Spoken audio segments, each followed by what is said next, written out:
My name is Roslyn Schwartz. I was born in Tulsa, Oklahoma at St. John's Hospital, February 23rd, 1935. Wow. My father's mother was Rose, and I'm Roslyn Elaine, and Eli, there was Eli Shackett, so that was my mother's father. So two grandparents. Eli Shackett was my mother's father, so I'm named Elaine, and Rose was my father's mother, so I'm Roslyn Elaine. My mother's name was Leon Shackett Smullian. My father was Orrin Smullian, O-H-R-E-N, first name, Smullian, S-M-U-L-I-A-N. My father was very entrepreneurial, having been born in Oklahoma Territory. Oklahoma wasn't a state when he was born. It was 1903 when he was born. He was born in Stroud, which was between Tulsa and Oklahoma City, and I think his father was a peddler, and his father, Jacob Smullian, would take the train, I guess, to St. Louis to buy stuff, and then I think he had a cart with a horse, and he'd sell stuff to people in Stroud. And that was my father, and his sister had a baby sister, but when he was 7, his mother died, and he lived with different relatives while his father took the body to St. Louis, or to the doctor, and his mother, and she died there, I think, at St. Louis. And then my father lived with different relatives, with the Blumenthals in Prague, Oklahoma, and I don't know who else he lived with. But people were scattered. The Frug family was scattered all over in Pawhuska and Ponca City and different places in Oklahoma. So my father finally ended up in Pine Bluff, Arkansas. His father remarried, and they had relatives in Pine Bluff, and there was a store there called Frug's. Frug was my grandmother's maiden name, and she had a lot of brothers, a big family, and they had this department store in Pine Bluff, Arkansas. He and his cousin, Mike Frug, decided they would, when they were kids, I guess, in Pine Bluff, they decided they would go and start a store in Tulsa. Thank goodness they picked Tulsa, which was a fabulous city. And they were partners, and they named it Frug's. And I have a picture of the downtown taken with, it must have been taken by this photographer in about the 1930s, because the cars on the road are really old-fashioned. I'll show it to you. But it was a big department store. Oh, sure, I love to go there. They had huge window displays on the street. They had, and there was one year, right before Christmas, the union decided to get employees to strike and join the union. So there were picketers. It was like about 2 weeks before Christmas, and they were picketing for joining the union. They wanted these.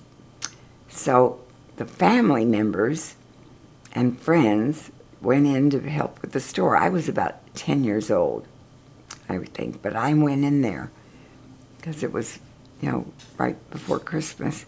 And I went downstairs to the hosiery department, and I remember one woman came up and she said to me, "May I see a pair of hosiery?" And I took a box from underneath the counter, and I opened it, and I showed her the hoses.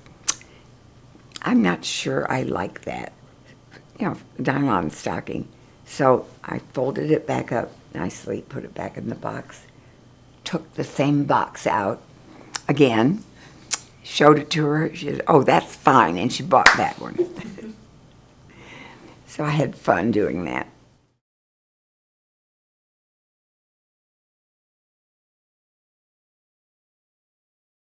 Well, I went to Smith College. You get in the little town of Northampton, charming, with all the little shops on each side of the street. Go up the hill, and at the top of the hill is the gates to Smith College, right there. I mean, you could walk into town. I mean, I loved that. So, and there was a lake on the other side of the campus. It was just a beautiful, perfect for me. And it was the largest of the 7 colleges, 7 women's colleges. So that appealed to me too. So I picked Smith College. I think my Aunt Annie paid for it. My Aunt Annie and Uncle Louie had no children, and they did everything for us. I mean, when I'd been 2 years in college, they paid for my cousin Carolyn. She went to Connecticut College. She was the one from Little Rock. She went to Connecticut College for women. And, of course, now it's open to men, too. And the 2 of us took a tour of Europe, 7-week tour of Europe. Took a boat across to Europe and on this tour. And she paid for that. In fact, Aunt Annie gave me, and probably her too, $500 for buying whatever we wanted while we were on this trip. So it was with other college kids from all over the country. And I remember I loved it. I mean, and when we went to Sorrento, Italy, one day the tour, they took us, if you wanted to go, there was a little shopping area we could go in. And so I went with a couple of the women. We went to a little linen shop, and some people are buying handkerchiefs or placemats. I bought a wedding veil. For some reason, I had never seen a wedding veil in a shop, and so I bought it, wadded it up, and brought it home. Wow. And I think now it has been worn by, I don't know, 7 or 8 of us in the family. All right, with senior year at Smith, some of the department stores would come to the women's colleges and ask them to come in for a job as a junior executive trainee. And somebody from B. Altman, which is called Altman's in New York, came, and so I got interviewed, and they offered me a job. And I thought, well, that would be fun to work as a junior executive trainee, though that's better than just going in as a salesperson. So I didn't have to start until right after Labor Day. So I had the whole summer, to stay home and enjoy myself and get ready to go to New York. But I went to New York, and my cousin that was at Connecticut College, and I was very close to Carolyn. We'd been close all through the years. I have a story about going to visit her by myself on the train when I was 5 years old. Oh, wow. That's another story. But she and I decided we would room together. She got offered a job at Bloomingdale's, and I was going to be at Altman's. My job at Altman's was $60 a week. Her job at Bloomingdale's was $62.50 a week. But okay, that was Bloomingdale's and mine was Altman's. Alan called Bob and said, "You know what?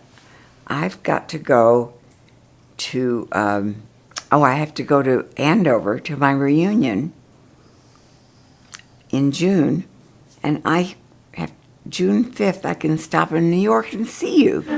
Thursday, June 5th, on my way to Andover, where I'm going for the weekend." And Bob said, "Great, I'll get you a hot date." Alan said, "Great, that'll be fine." And so Carolyn says to Bob, "Well, why don't you let him go out with Ronnie?" He said, "Oh, no, I'm not doing that. She'll get her heart broken. I can't live through that because I know what it's like. I'd already broken up with somebody that I didn't, and Bob had to take me to 2 double feature movies to get over that." So he said, no, that she'll get her heart broken by Big Al. So I'm fixing him up with somebody else.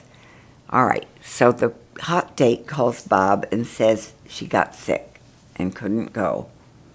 So now Bob says, okay, Ronnie, you can go out with Big Al from Chicago, but it's one night only, and that's it. And he's in Chicago, you're in New York.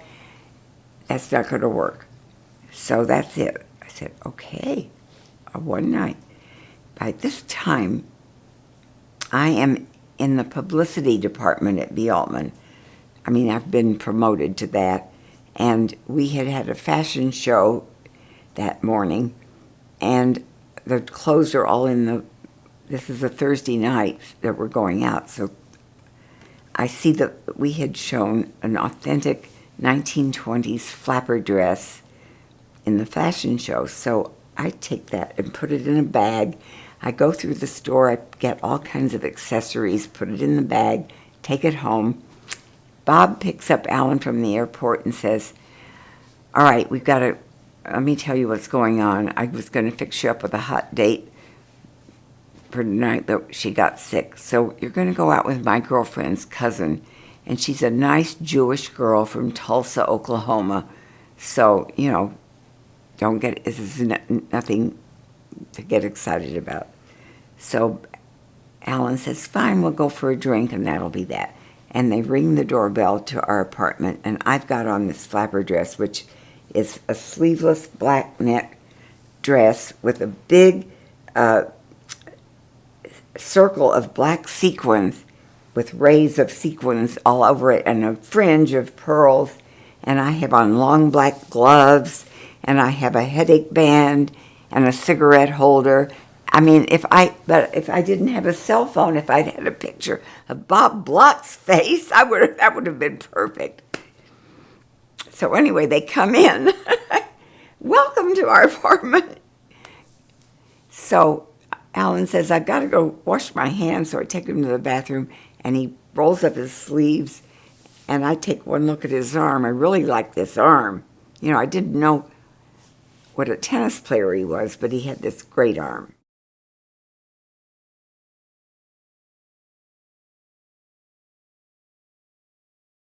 Oh, I know what happened. Saturday morning, I go in for breakfast, and he's in this little white outfit, little shorts and a white shirt, and he says, oh, I forgot to mention to you last night, today I have to play in a tennis tournament. Would you like to come and watch? And I said, oh, sure, all right. So now I'm put on some shorts or something because it's the middle of June, and we go to Fullerton Avenue, where they have all these tennis courts, and it's full of people, men, playing tennis. And I go watch Alan play tennis. I didn't know anything about tennis, but I watch him play. Then after that, he wins his match, and after that, we go to lunch, and that was the semifinals of the Illinois State Tournament. So during lunch, I said, wow, that was very impressive. So when are the finals? He said, oh, next weekend are the finals. I said, oh, if you didn't have to play the finals, I would have invited you to visit me in Tulsa. But it's great that you're in the finals. So the next morning, Sunday morning, when I go in the kitchen there, I hear him making plane reservations to fly to Tulsa the next weekend. He defaulted his tennis tournament to come to Tulsa to visit me. So now, okay, he's going to come to Tulsa.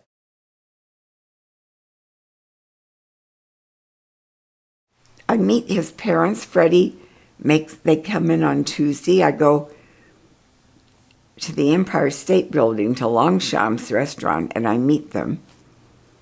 And the father, Kiwi, calls my father, and they have a conversation, and Kiwi says, what kind of a name is Orrin? And Orrin says, well, what kind of a name is Kiwi? They have some kind of a conversation, and we're engaged. My parents come to New York. we go to a wholesale place and get a wedding dress, and my mother manages to figure out how to do it, and we have a wedding in the backyard September 6th in Tulsa, and it's basically family, but a lot of my mother's brothers came from Denver, and my cousins from Little Rock, and his family, his grandparents, so there were like 60 people there in the backyard of my parents' house. And we got married. Met him June the 5th, married him September 6th. Married for 64 years. Well, it was those days. In those days, it's different than now.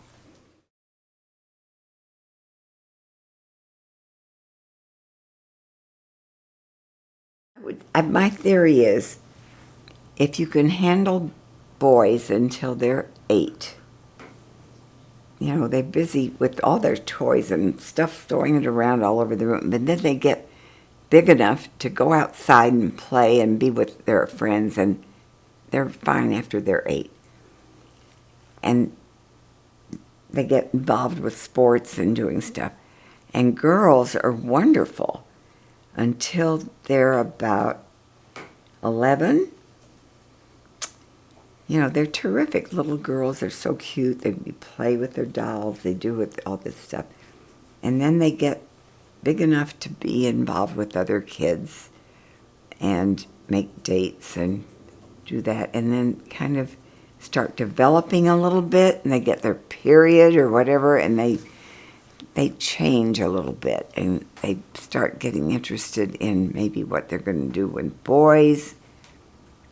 And that's where you have to really maybe go on vacation for about 10 years. You know, till they're about, till 11 to about, depends on the daughter, till about 22 or 3, I guess. I started to say 21, but I changed that.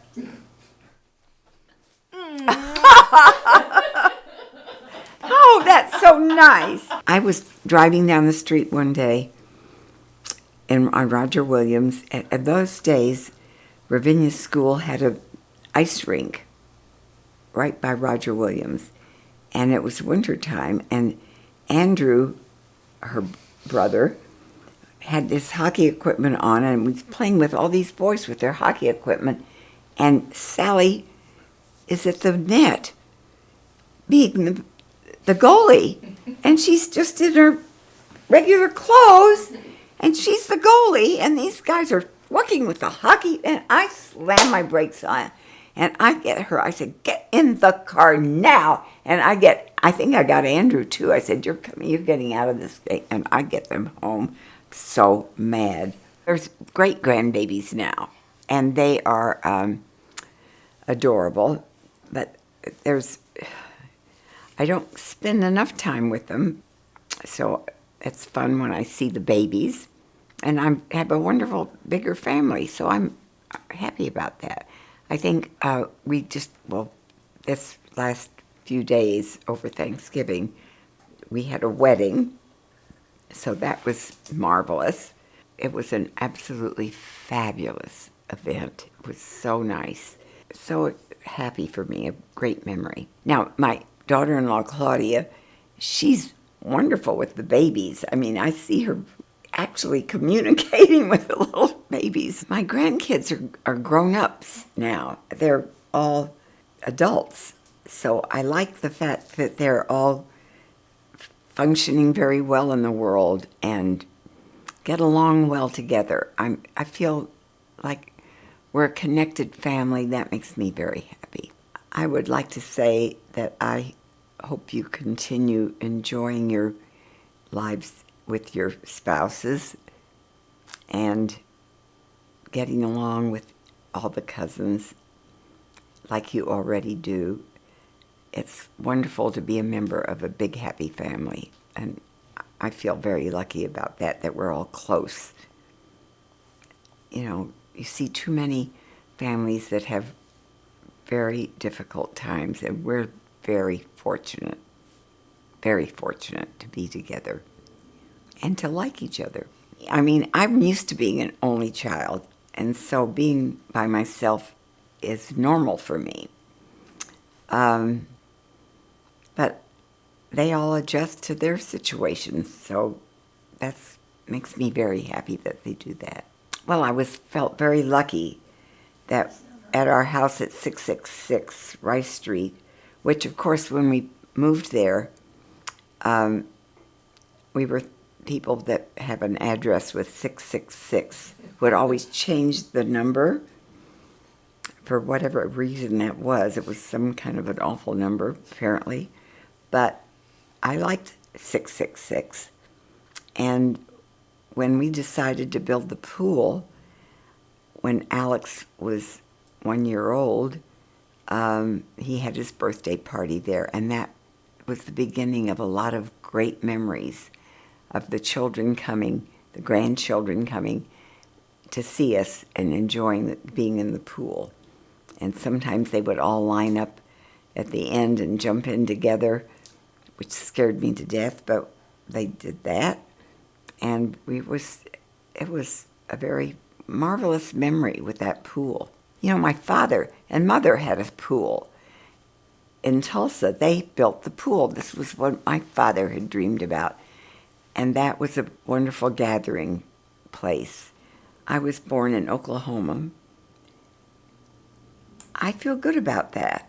Oh, Oklahoma, where the wind comes sweeping down the plain, and the waving wheat can smell so sweet, and the wind comes right behind the rain.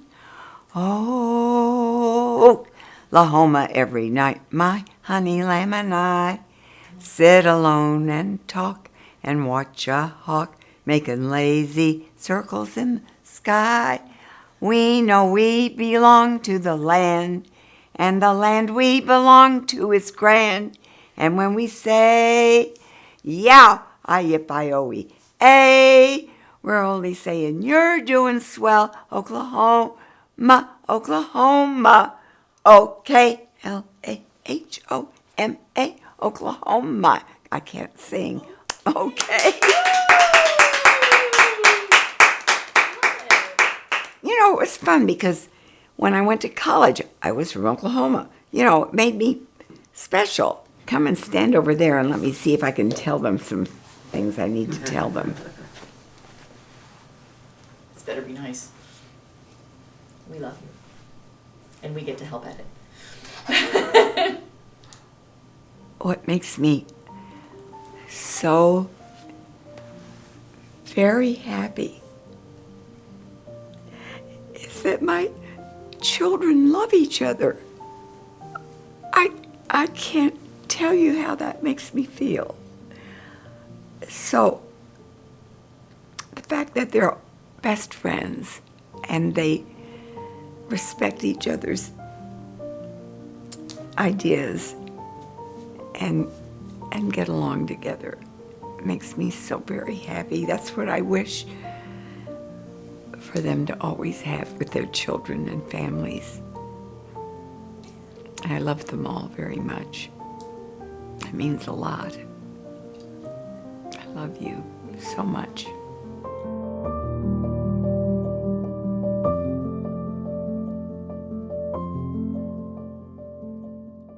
Okay, go ahead. Casey would walk with the strawberry one in the band and play. Oh. Da, da, da, da, da, da, da, da, da, da, da. Pretend tip tap dancing. Don't kill yourself.